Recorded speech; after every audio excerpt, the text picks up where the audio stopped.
ભાઈ આ વિડીયો જોવા પછી તમારા પગ નીચેથી જમીન સરકી જવાની છે અને વિજય બુઆજીએ જે પરચાની વાત કરી છે એન્ડ જે કલેક્ટર સાથે થયું છે એના પછી ભાઈ તમારા રૂવાટા ઊભા થઈ જશે એન્ડ તમે રોવા લાગશો। તો ચાલો વિડીયોને વધારે બકબક કર્યા વગર વિડીયોની શરૂઆત કરીએ। પરંતુ ભાઈ વિજય બુઆજી કોઈક બુઆજી દશે જેણે આ વાત કરી છે એન્ડ જ્યારે તમે આખો વિડીયો જોશો ત્યારે ભાઈ તમે ખુદ ચોંકી જવાના છો કે કઈ રીતે માતાજી આવો પરચો બતાવી શકે।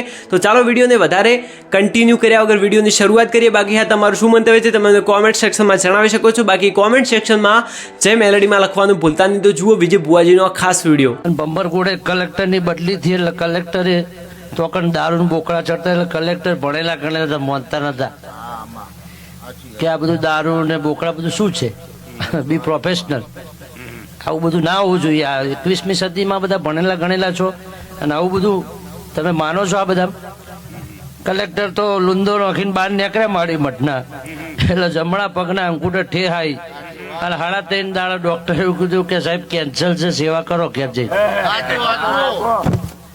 એટલે ગામડે ગામડે ભટક્યો, દવાખાને ભટક્યો, 1 વાર રિપોર્ટ 2 વાર રિપોર્ટ 10 વાર કરાયા તો એનું એ જ નીકળ્યું। અને ડોક્ટર કે હવે તમારો ઈલાજ થયો નહીં, છેલ્લામાં છેલ્લા 2.5 મહિના બચ્યા છે, હવે તમારે જો દોડી પોકો તો દોડી પોકો।